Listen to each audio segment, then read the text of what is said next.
Good evening, everyone. My name is Avisa Gallman. I'm with Uncle Bobbie's Coffee and Books in Germantown, Philadelphia. And I'm so pleased to have everyone here for our newest featured author event with Ashon T. Crawley, the author of the recently published The Lonely Letters.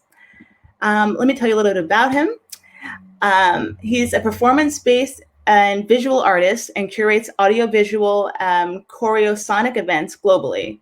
He's also the author of Black Pentecostal Breath, The Aesthetics of Possibility, published with Fordham University Press, and now out this year in April, The Lonely Letters, published on Duke University Press. All of his work is about otherwise possibility, something I think that he will tell you about in discussion tonight with Imani Perry. Ladies and gentlemen, I present Ashon T. Crawley and Imani Perry. Let me get you guys on here, get the audio going. There we go.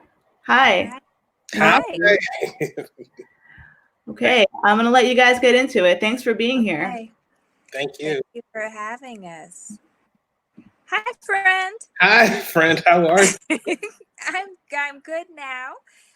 I'm so delighted to see your face because I haven't seen your face for months, and to have the chance to talk about what is really a breathtaking, brilliant, profound book that I think is, it's vast. It also very particularly speaks to this moment where we are alone together in a sense. And I wanted to know if you wanted to start by reading a section of it, and then we can talk more about sort of how you developed the project, what it speaks to, and the like.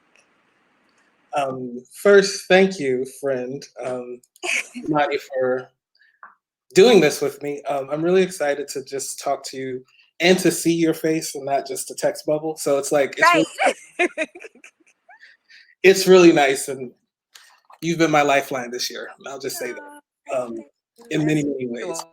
I'm going to read what I call my favorite letter from the project. It's in number 9, which is on page 132. And so I'll read that and then we can do some talking.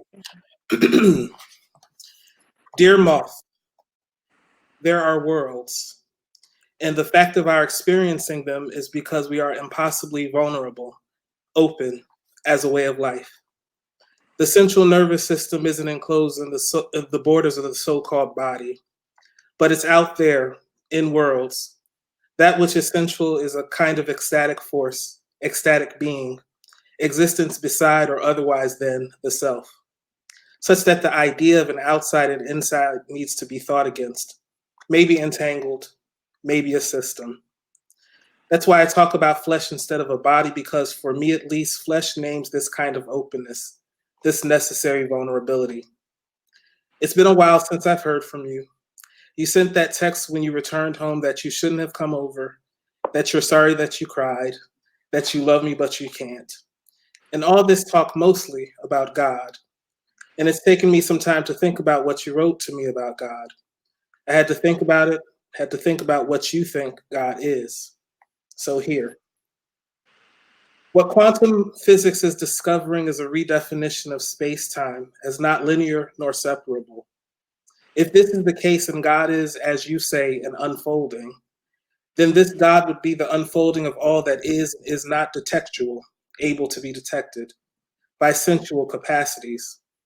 This would mean that there is something behind or that withdraws from even this quantum understanding of space-time, some otherwise sort of relation, some sort of unity and convergence that would undo even the concepts of unity, convergence, together, sociality, unfolding, enfolding, undoing, doing, action, reaction. Does this make sense? And that would then mean love too, right? Because don't we think of love as the unfolding of possibility in time and space, or following quantum mechanics in space-time? Love as approaching a kind of sociality of experience? But then maybe also love would be that which necessarily withdraws through approach the very possibility of possibility. Because what does it mean for something or nothing to be of, from or marking relation to possibility, if it recedes from sense experience? Love as the sense experience beyond sensuality, beyond or withdrawing from or below or sharing some other kind of relation to experience. It's like when Fred Moten says to Wu-Sang in the conversation, quote, "The first time I heard the sound of your voice, it filled me with a sense of the future perfect, the friendship I will have had, getting to know you, sounding without thinking, walking, just walking and heart beating, out of sync but in time," end quote. To be filled with a sense, and for that sense to be of the future perfect, means that the voice was a point of departure for excess. It exceeded the very possibility of delimitation, was its own enactment of otherwise, a rip in space-time linearity. And that's how it was with you, too. We exist in and as excess, as that which cannot be contained or engulfed or enclosed by anything, negation and exclusion included. It's as if we are the flesh of what quantum mechanics is discovering. And flesh vibrates. Flesh, like matter in general, is antithetical to settlement, to cellular logics, to being settled. And I won't settle. And I will continue to pursue what at times at most feel like a hunch or a vague sense of possibility, or perhaps even like a pulling toward. Something sort of like a dream trying to be pieced together after having awoken abruptly and having felt deeply but losing such feelings second by second, though you know, though you intuit, that though you have not yet attained, pressing in such a direction will fulfill a promise to come. And I will continue precisely because my now moment is dictated by some moment to come, sensed as verve and visitation from outside the possibility of space-time. And I won't settle because it happened, because it happens, because it is happening, because it will happen. What I'm trying to say imprecisely is this: I think I love you. I watch an oversimplification of her beauty, as you know, a lot. And I get why she sent the text she did, why it was a question that was also a statement, how it was tentative but also very sure. I think I love you. I finally understand because you, Moth, make me feel what I've just been afraid to say, but I know to be true. I have never felt this way about anyone in my life before. And that sounds like a platitude. But this is what I mean. You are, and my feeling for you is black noise, is static. It's sort of the background against which everything I do occurs. I don't consciously think about you all of the time, no, but I feel you. When I sleep, when I wake, when I cook, when I sing, as I breathe, as I breathe, as I breathe, it's you. A sort of quiet omnipresence, a soft enclosement. You are the noise, almost chant-like. I hear sort of far off in the deep recesses and furthest reaches of my flesh. And yet you feel more than near, closer than anything I've ever known. I do not think about you as much as I think you. It's as if you are bound to each thought, whatever thought that might be, I think. It's as if you are the ground of all that is for me. I don't mean this in a way pathological or that I cannot exist without you, that I have some sort of weird codependence that is more about ego and narcissism than about your well-being or mine. I mean that I desire you, and I feel that we are one. It's like what I said to you in that text message not soon after meeting you. It's as if in and with you, I'd found the voice in my head to which I was constantly searching, the voice in my head to which I was constantly replying, as if meeting you confirmed that we already were, that we already was, as if meeting you were the promise and the fulfillment of the promise, a breakdown of simultaneity through a space-time rip or tear or break. I understand David and Jonathan in being knit together. Quote, unlike weaving, knitting does not require a loom or other large equipment, making it a valuable technique for nomadic and non-agrarian peoples, end quote. They were knit together and were movers, nomadic. Nomads are wanderers, and I'm thinking about David's psalm, talking about walking through the valley of the shadow of death but not fearing, wandering in death's shadow but still feeling assured. And though this 23rd is about the Lord, I wonder if it's also about what had been backgrounded, David's being knotted up, entangled with Jonathan. And what I mean is this: I think I love you, no question mark. And what I mean is this: I have not stopped telling everyone about you, the joy you have brought and continue to bring me. And what I mean is this: there is not only you in the world, but you are my paraclete and I yours. And what I mean is this: I want a consensuality with you, a continued consent to be together, a way of life that will always have friendship as the first and always plural operation. And what I mean is this: entanglement might be the best way to approach what I feel, that once joined together, we are a system. We maintain our uniqueness regardless of the nearness or farness, regardless of space-time separation. We are indivisible. We renounce the individual for the social, for and with and in each other. And what I mean is this: it's as if dream worlds were hallucinating otherwise universes as possible, and mind your dream worlds outpoured towards each other, enfolded into and collapsed within each other. And what I mean is this: it's kind of beautiful and mostly scary, because I don't know what this means and haven't since I first met you and am unsure what to do. I do not want to control you. Your consent is more necessary than my desire. And what I mean finally is this: I don't want you to go to seminary if it means you will not and cannot be with me. I want to support you, but why the priesthood when they require celibacy? My stomach churns at the thought of us not being together. I literally get sick at the thought. Your t-shirt that you left here when you were last here, I have not yet washed because the smell of sweat and polo cologne and you linger on in it. Don't do this, please. I hate to even ask such a thing. Don't not go for me, but please, don't go. I know St. Sabino was formative for you, that you chose that space of care and were so compelled, you were able to get your parents to join too. I know you want to continue in the tradition of the folks there, that you too think the University of St. Mary of the Lake is the place to which you are called to study for a master's degree and all, but please, do you think this will make you happy? Can you do the justice work and preaching work in another tradition? I need you to. I'm not speaking metaphorically. I want to be touched by and to touch you continually. I'm not talking about some kind of abstract affection, but a real feeling of and with and in you, and reciprocally. Love is a material thing. It breaks open imagination and makes possible other ways of conceiving what we can think and do and be. Until the space-time beyond when where I no longer feel you, which will never be. A.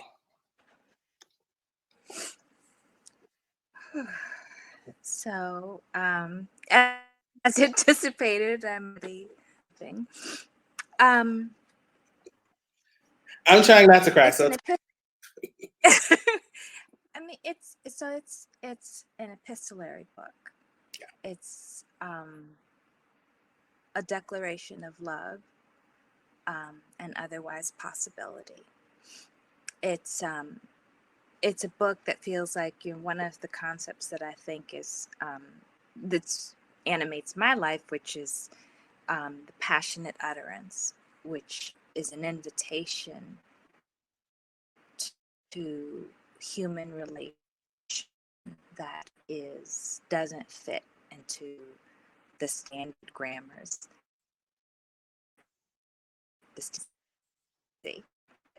Flesh. I just want to say your video is and sound is kind of going in and out.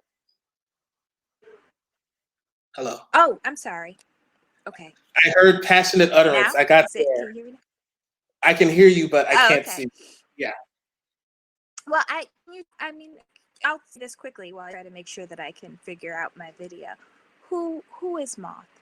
Who is Moth? Moth is complicated. Moth is desire. Moth is.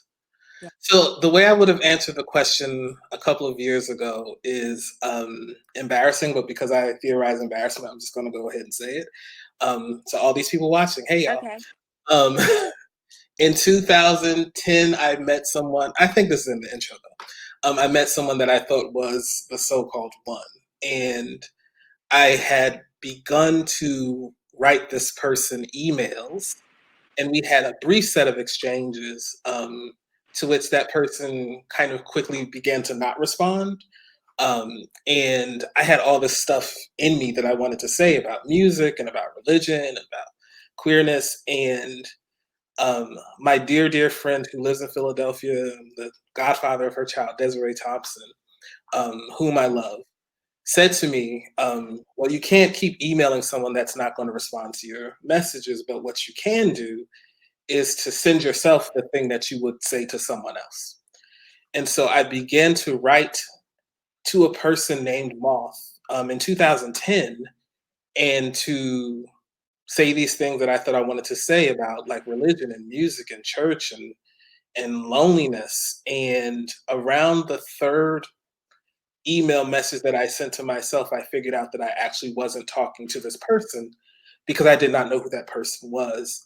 And so I began to figure out that it was just some things that I wanted to say, that I wanted to think through, that I wanted to feel. And so in many ways, who Moth is not the, I don't know how to answer that question, because Moth is more of a composite character of peoples that I have and have not known. What Moth is, though, instead of a who, Moth is a desire. Moth is a desire for on the one hand, a kind of reciprocity of relationality that allows for a deep practice of collective contemplation of what their relationship actually means.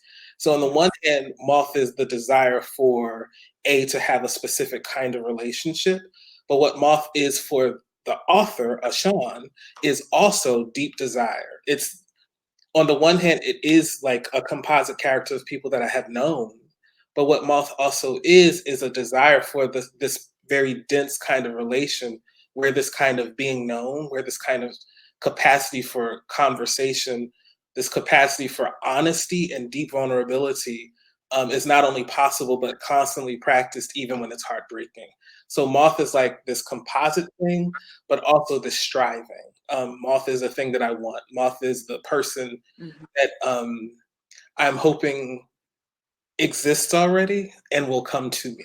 And so Moth is like Moth is aspirational, if that makes sense. Absolutely. There's something about the connection. Can you hear me? I'm just yeah. Okay. That is, there's something really contemplative, right, in the pages, where you go deep and your mind is exploring, but it's also very kinetic. It moves, right, and so it gives that strong sense of the prospect of intimacy as not fact but act, right, as a way of doing. And I think, for me, as I read, that seems to be the core otherwise possibility, right? The thing that doesn't already exist but might be. You create it together. And to that end, you have these extraordinary works of art through the book. That's your work. What's the relation between, these pieces and the writing for you? Y'all are really going to think Desiree is responsible for this book, because in many ways she is. Can you hear me? I can. Can you hear me? Okay. Yeah, now Okay. Yes. Sorry. Y'all might think that Desiree is responsible for the book, because she is also a person who, in 2011, sent me a video of this little girl's abstract painter. She was 3 years old at the time. And I tell this story in the book a little bit, but she's an abstract painter. And in this video, this little girl had blue paint on her hands, crouched over the canvas, and began to clap over the canvas. And I began writing these letters in 2010, not as a project, but just as a way to actually think about things, particularly around intimacy, love, joy, and Black Pentecostalism. And so I began to write letters after I saw this video of this little girl about a painting practice of the main character, taking paint and putting it on his hands and clapping to the rhythm of Pentecostal music. It wasn't until I moved to Charlottesville in 2017, when I had a lot of sort of personal time, because I lived literally right next door to campus. So I was able to walk to campus, and there's less recreational things to do in a place like Charlottesville. And so I had a lot of recreational time. And so I decided to revisit a bunch of the letters, and I decided to try to do the painting practice that I was writing about in 2011. And so I began to take ink and put it on my hands and clap over paper. And I began to take paint and also clap over paper. And because I began to do that, I got prompted with another idea, which was, what if I actually did what saints do? Black Pentecostals call it shouting, which is a kind of ecstatic praise, ecstatic dance that takes place where you are moving to rhythmic, highly rhythmic music as an act of praise and worship. And I wanted to see what would happen if I sort of shouted on paper with paint. And I quickly found out that trying to dance on paper with paint was very slippery. And so I would also fall. I began to use pigment powder. And so I began to use pigment powder with water and other like kind of viscous liquids so that the pigment powder would stick into the paper. And I would listen to church services that I found on YouTube where people are dancing in the spirit or shouting, and I would dance along with them to the rhythm of the music. That's the sort of technical aspect of it. The point of it, it seems to me, was to really try to make my flesh feel the thing that I was trying to write about. I think of the work that I try to do as a desire to honor Black Pentecostalism, the life world where I learned what it meant to like love, where I learned what it meant to be a listener, where I learned how to think with and be deeply contemplative of spirit. But also because I practice queerness intentionally, I'm excluded from that life world. And so I've been trying to figure out strategies to both honor that life world, but also practice critique of that life world. And so the paintings that are in the book are all desires to sort of enflesh or to practice the materiality of what it means to contemplate what praise actually feels like in the flesh. As a person who is practicing queerness, is there a way for me to still approach something like the spiritedness, the joy, the effervescence, the deep pleasure of sort of moving one's body in praise that I was able to do in church? And so the paintings are attempts to approach something like the practices of praise, while they're also kind of failed practices because it's individual, it's me by myself. I'm in my house or in my apartment when I was first doing them. It's not a collective practice. And so trying to figure out methodologies to do those collectively is also something that I'm hoping to do in the future. Did we lose you? I'm here. I Okay. couldn't hear you for 1 second, but then I got you back. I don't know. I'm sorry, the Wi-Fi isn't perfect. I find that really profound, the way in which you both give voice to these kind of ways in which social structures, norms, ideas, ideologies that are connected to patriarchy and white supremacy.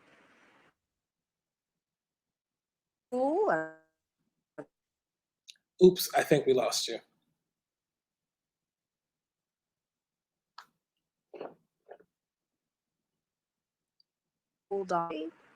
So that making that critique is not to leave behind the world. Yeah. For me, it's part of the way this, your work is about enfleshment. It is the fact of us being here together, right? And that there's not this division between the spirit and the body, between sociality and the intellect. I mean, all of those kinds of things, which is rare generally, but very particularly for people who do what we do, right?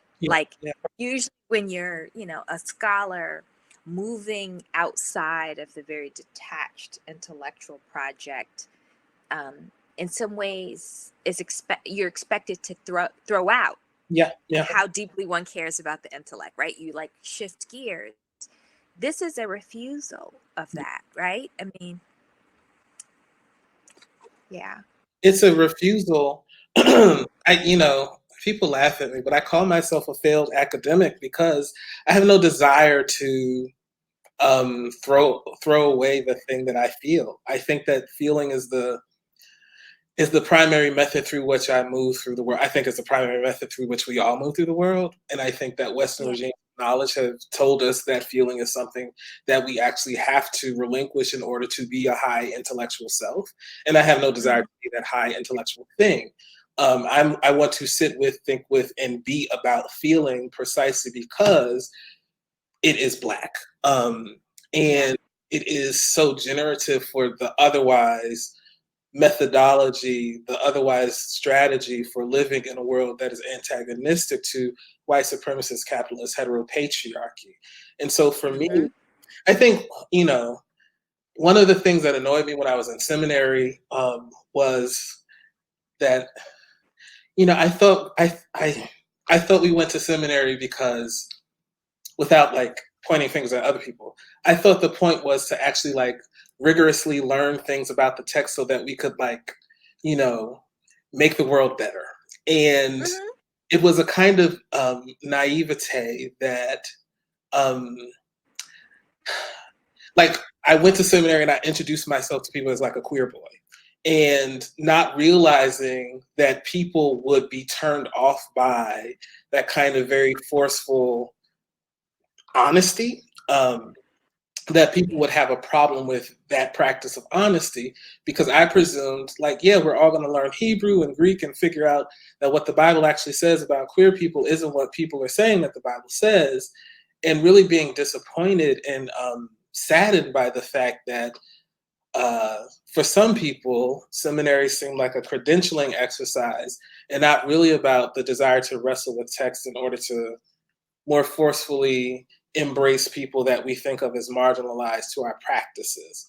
And so that was like that was my first sort of introduction to that sort of disappointment. And it became even more forceful when I, did my doctoral work and figuring out that what is often called upon us to do is to practice abstraction that is deeply disconnected from the material world, so that we can have and we can write about and we can sort of talk about the necessity, for example, to think about Black social life as generative, but we can also hold working class Black people in like deep disregard. We can think of them as fundamentally a problem, fundamentally something to overcome.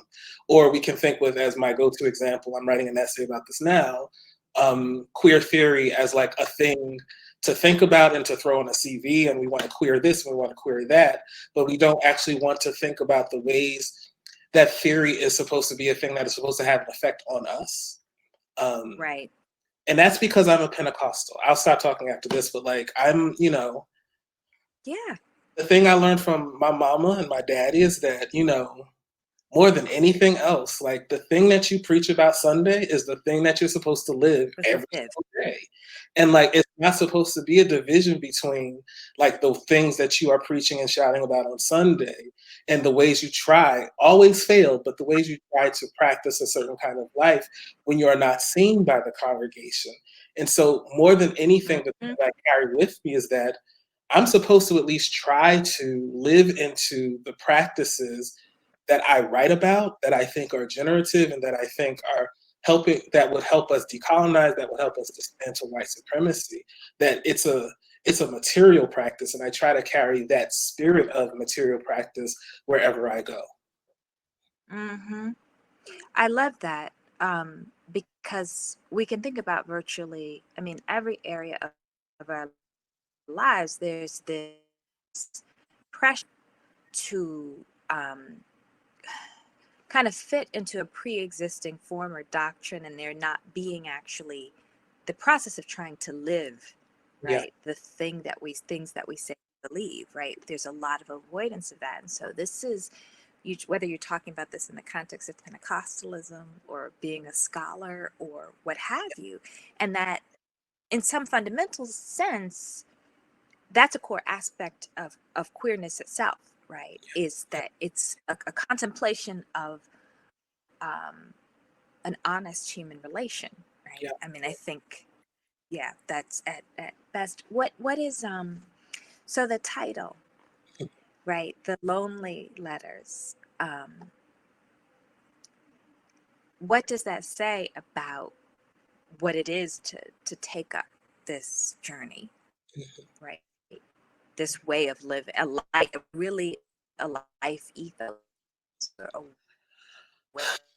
Yeah.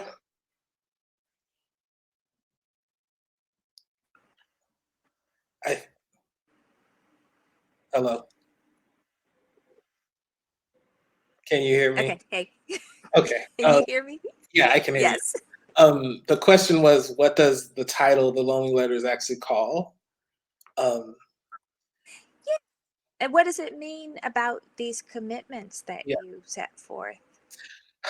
Well, I mean, I was telling Imani earlier, everyone, that I reread Looking for Lorraine and this week to sort of prep for the conversation. And I think what Lorraine Hansberry understood and what James Baldwin understood, and I think what you understand, Imani, and I think what I understand is that it can be a very lonely life.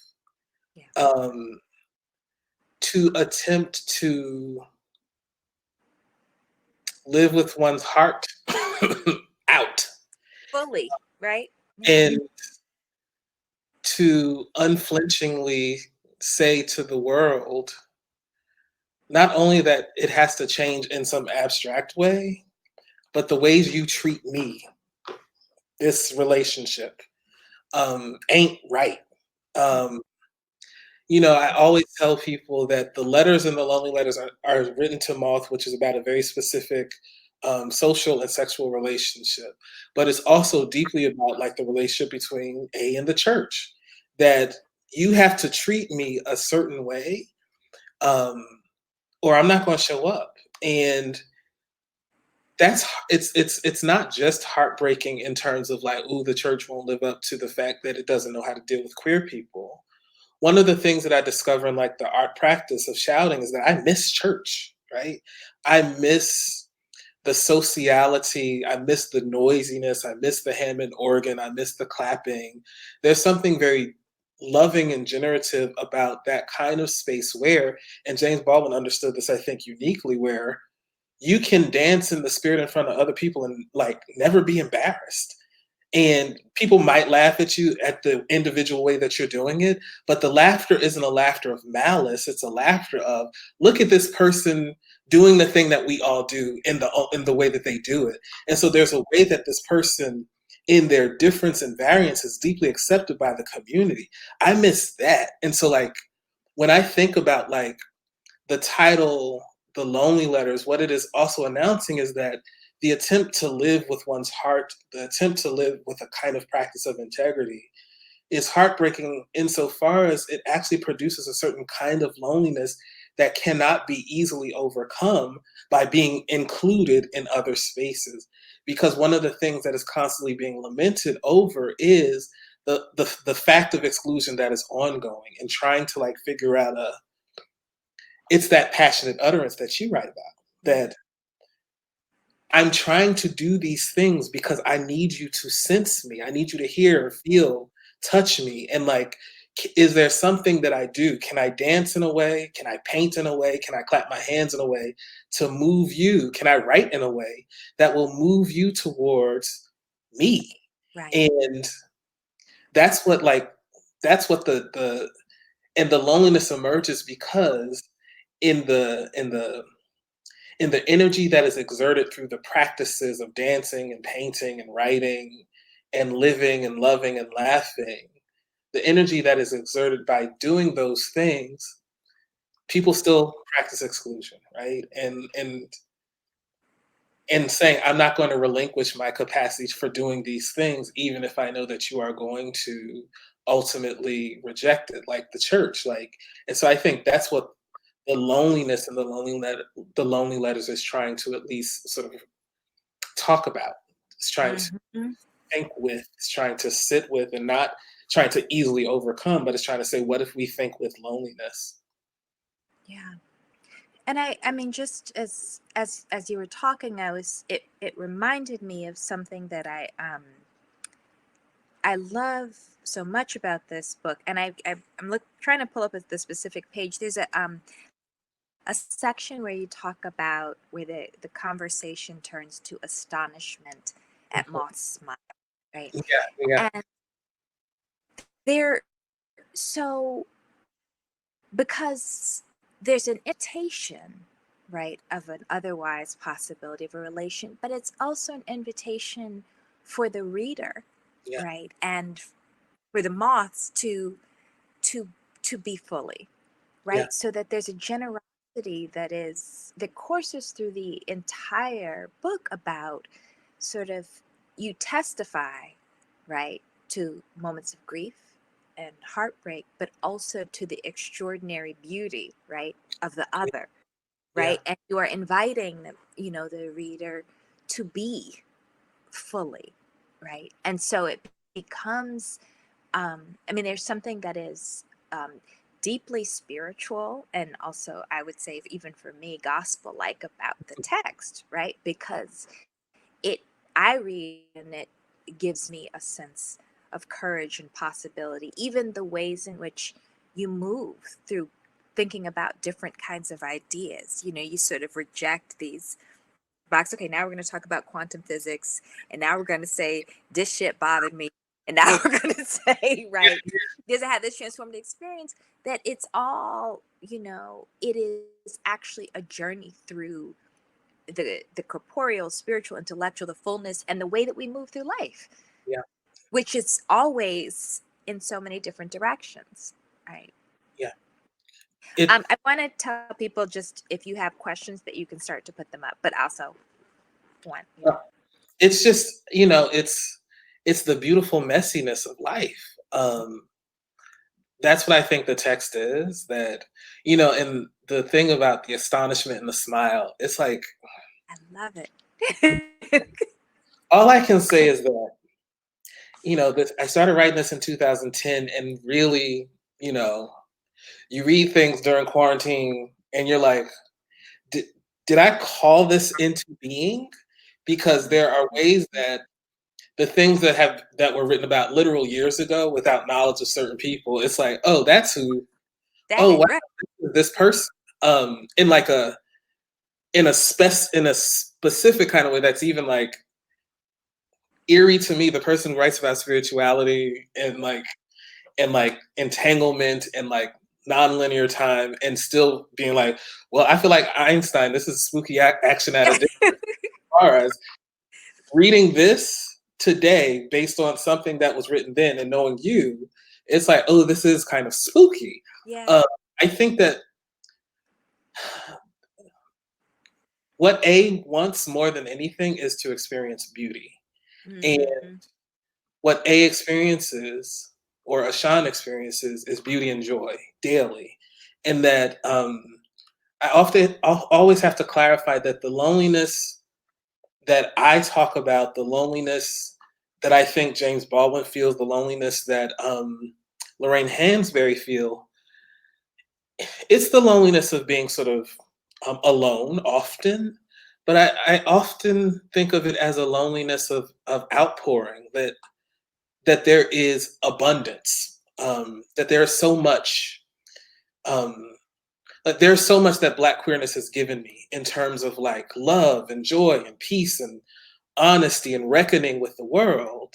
Um, and I feel like full, like I feel like I have too much, Yeah. and too much insofar as I want to share it with others. Mm-hmm. And so for me, it's a loneliness that emerges from not being able to share it with reckless abandon Yeah. and other. And so trying to, and like, so the conversation about the smile and the astonishment of the smile, that the smile that Moth has astonishes A so much that it stops time, and that it produces nonlinear time, such that it's like, in your smile I actually see our so-called future in our present moment. That is the announcement of a certain kind of material relation, right? It's not abstract. It's about, and it's not about normative ideals for beauty either. Right. It's about the beauty of I've said this to you, like, there's certain people that become beautiful to you because of the relationship. Yes. Like, it's like, oh no, you are like actually beautiful because of who you are with me. And I think that what A figures out is that with Moth, he is beautiful, and that with A, Moth is beautiful, and that when they're not together, they both lack this kind of beauty, because the beauty is predicated upon the sensuousness of their relationship with each other, that they become different kinds of people when they are it's like, it's literal, it's friendship, right? That friendship transforms you. And so that's the kind of loneliness that is experienced. It's insofar as it's like, we could be different kinds of people. We could be better. We could be more just. We could be more loving together. And I see who you are with me, and that's more beautiful than who you are without me. And also, who I am without you is also like half of what I could be. And so that's what the desire to at least sort of think with astonishment was trying to do in the smile, because I think smiles are like great. No, I mean, and I love that also, because so often the way that people fashion or talk about desire is two-dimensional. Like, so I like this, I like this, I like this, as opposed to what is created in the moment, intimacy and possibility, right? That the thing that is living and breathing, right, is really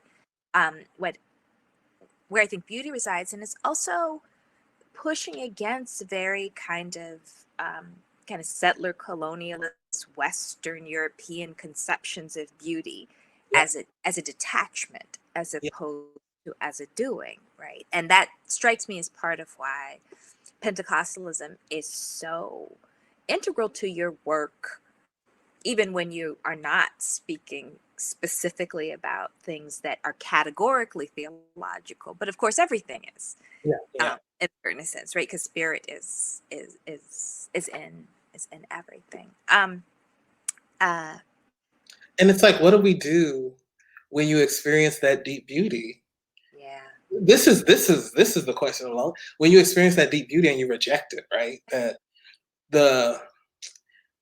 I tell the story sometimes, it's only partially in the introduction, but like, after a year of spending some time with this person when I was 22, 23 years old, and like, we spent every day together, and we talked every day and did everything together. And by the time I was ready to say, hey, guess what? I'm gay and I kind of am in love with you, he was like, I'm not gay. And like, that was the end of it. And like, the question for me became very forcefully, we have created this beautiful thing between us, and you are forcefully rejecting the beautiful thing that this was, and you are rejecting the beautiful thing that you were becoming with me. And that's like that's the most heartbreaking aspect of this kind of queerness that Baldwin is living through, and Lorraine is living through, is that this fundamental rejection of this life-altering beautiful thing, and wanting to live and exist and practice and breathe that beautiful thing more than anything else, and having that rejected is like, that hurts. It really hurts. Yeah. And it I mean, what, again, because I'm so moved by the generosity of the revelation, because it hurts, right, from the source of the invitation. Yeah. But it hurts the lover too. Yeah. Right? So that, in the rejection, entails a rejection of the self. Yeah. Right? Large measure. And so, that, I think that dimension, which we can talk about fear, right? We can talk about,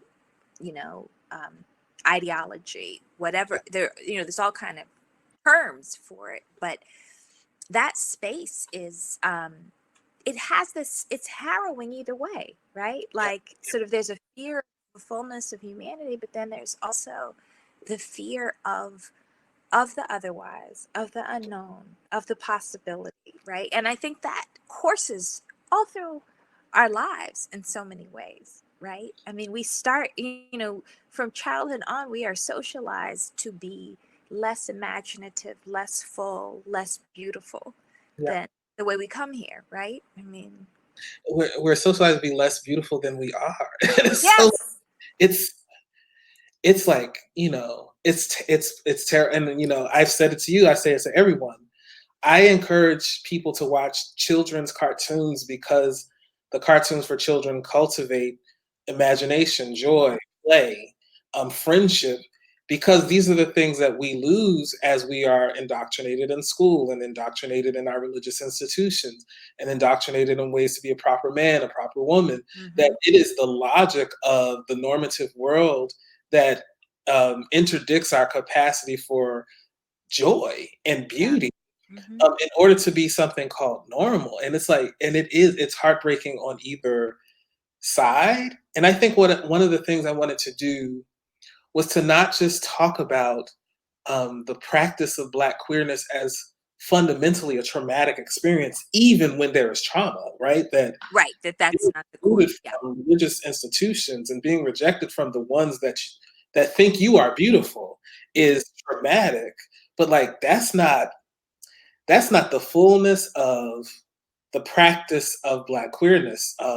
It's like in Breathe, that's not the thing itself. You say the grace is the bigger part. Like like Black queerness is grace because it's like it is more beautiful than even the hurt of the rejection that is constantly experienced by these religious institutions that are like, well, you still going to hell. It's like, okay. And yet I can see your capacity for a beauty religious institution and you see mine, which is why you are rejecting it. And so like wanting to really write about like the beauty of the capacity for their relationship was really important because I don't want for Black queerness to only ever be thought of as this lamentable state that you are constantly sort of struggling through without ever noticing or practicing or having joy, laughter, fun, play, because those things are important to the human spirit. And I think that once you free yourself, you can experience it actually really a lot more. So.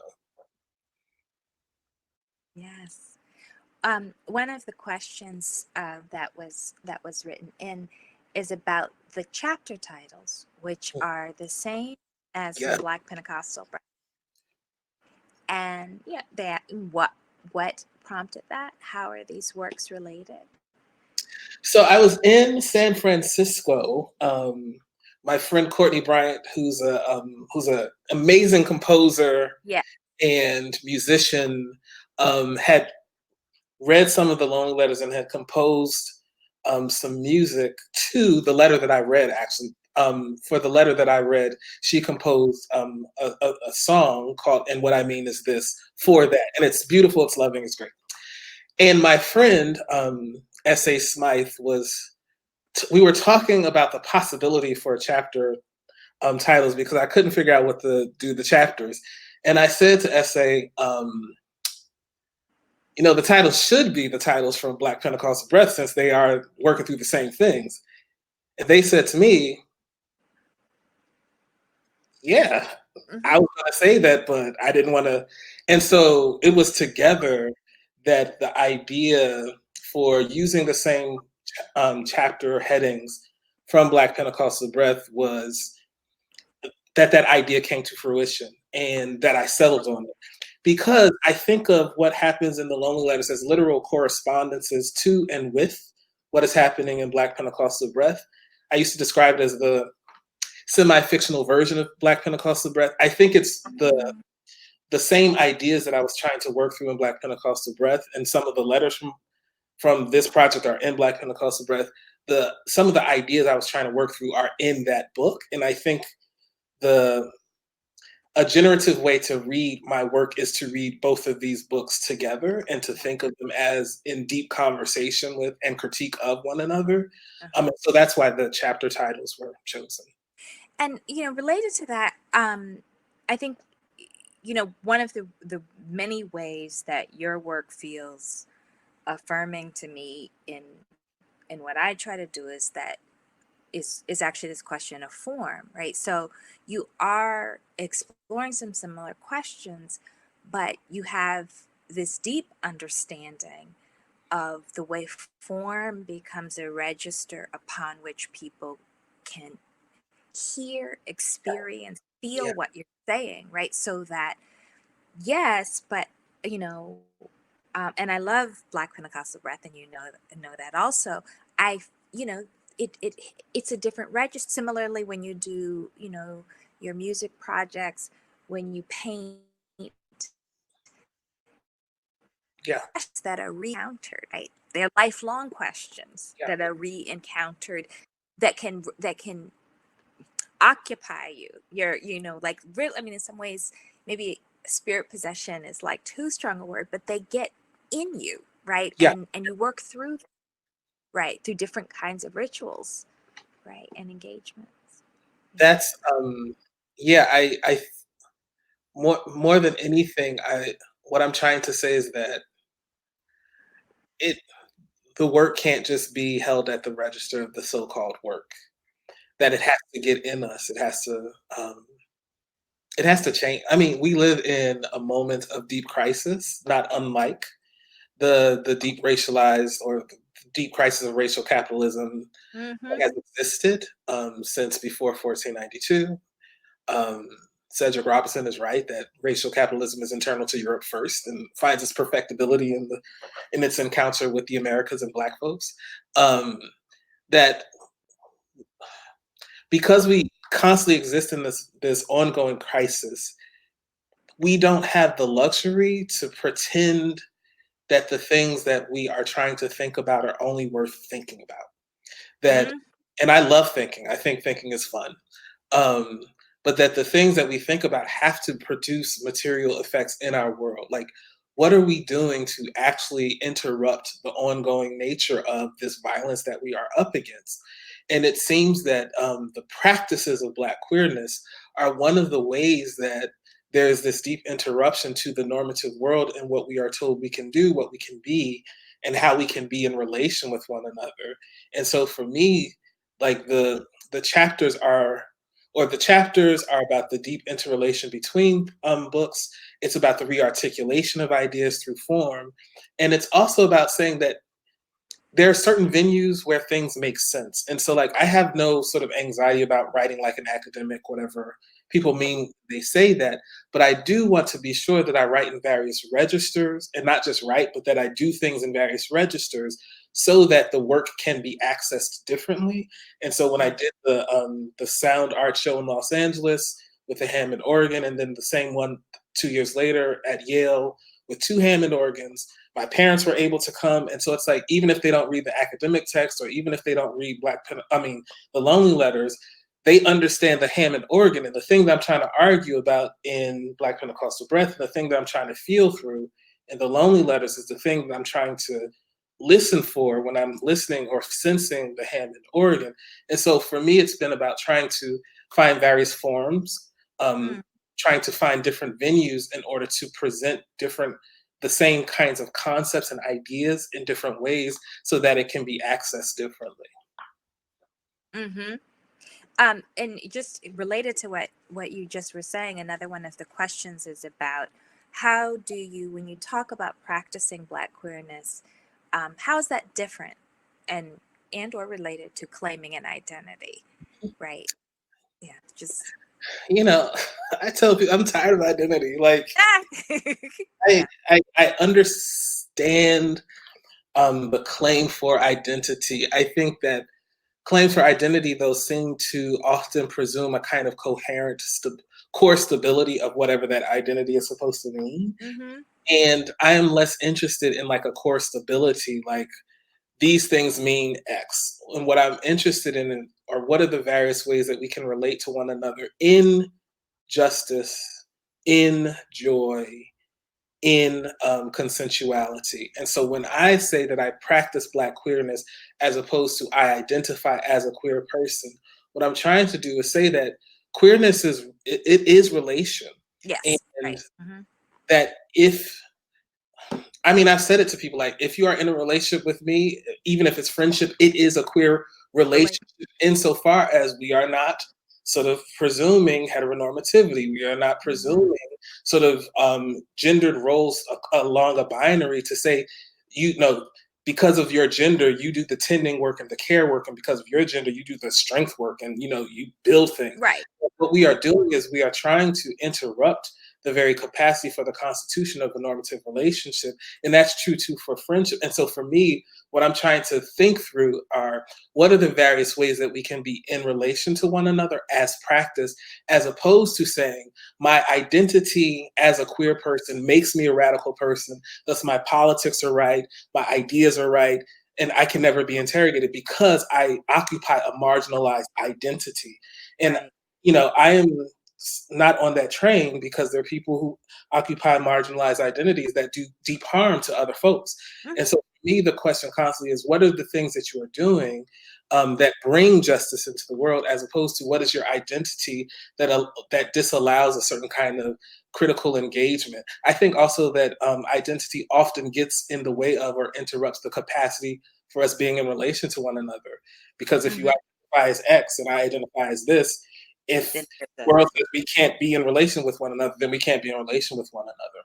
And so for me, trying to really resist that logic and that thinking means, for me, that I'm more interested in the practice of relation as opposed to the claiming of identity. Yeah. It reminds me of the way Baldwin talked about it as a loose garment, right? Yeah. So that there can be, a political value to identification in order to argue for space in the world, but that ultimately, the question is, what does it mean? How does one get in right relation, and not right in an ideological sense, but in a deeply ethical sense with other human beings? Yeah. I think that I think the ways that we identify can give us critical insight into the workings of the world and practices of violence and marginalization, certainly. But beyond that, identity does not give you a set of sort of political commitments. You still have to decide, who is the person that I want to be? What are the things that I want to cultivate? What are the practices that I want to bring into the world with other people? Because you can use your identity in the service of a lot of harmful things. And so really the loose garment is the way it should be worn. Yeah. Yeah. We're almost at the end of our time, which I can't stand, but I do want to get to this question that I think is so beautifully stated, about asking about whether the loneliness in the lonely letters is a loneliness of desire. We also want to be desired. How do we contemplate and theorize desire? And I guess I would add, feel it, right? I think that loneliness is a loneliness of desire. Just like moth is the composite for desire. I think that the loneliness that is felt is a loneliness that emerges from desiring to practice outpouring. That, how old am I? 40. 10 years ago, 15 years ago, I could not quite literally imagine the world and the life that I live. That the life that I live is full of friendship, and it's full of joy and laughter, and I'm very loved, and I still want a boyfriend. But that's beside the point. It's actually not beside the point. Let me stop saying that. It's actually it's alongside the point. I would also like a partner, right? But that the loneliness, like what I could imagine in 2005 is not the life that I'm living now. And the life that I live now is one that is so full of joy and like peace and wanting to share in that with others. And so the loneliness is a loneliness of desire, because the desire is a desire to share in that with others in a way that transforms our capacity for being in the world with one another, as a model for, this is what relationship could be. This is what relationship could model. This is what friendship is. This is what friendship could model, in the service of transforming our relations on a broad scale. And so the loneliness it is desire, but it's not like it is forced. So it's not requited. And so there is,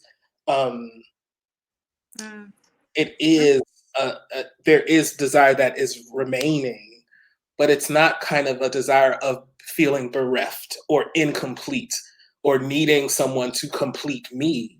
Right. It is a desire of I'm fully complete and I want to meet up with another fully complete, and let's be more complete together.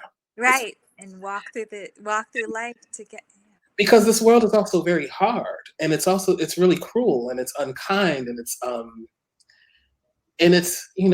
one senses what's happening in the United States with the response to COVID, and you cannot help but be heartbroken over the ways a lot of people don't care about if other people get sick, that there's such heartbreak there.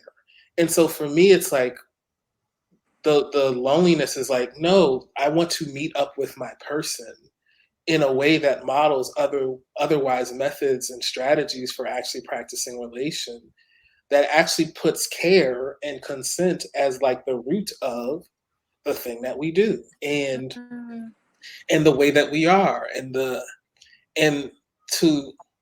to 15 years later say, the life that I'm living with you now is something that I could not have even imagined 15 years previous in 2020. Like, that's the thing that I hope for, that I desire. And I think that's the kind of loneliness.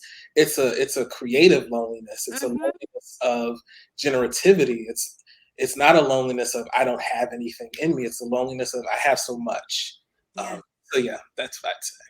So we're at the end of time, and I just wanted to say before they kick us off this room, I wanted to say, one, I wanted to thank you.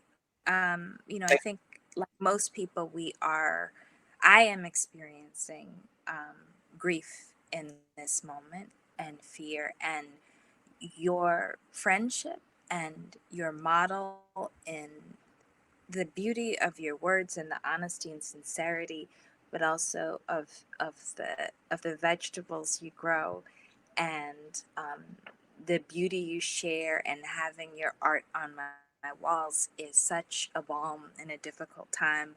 I love you. I appreciate you. I am so thankful for this book.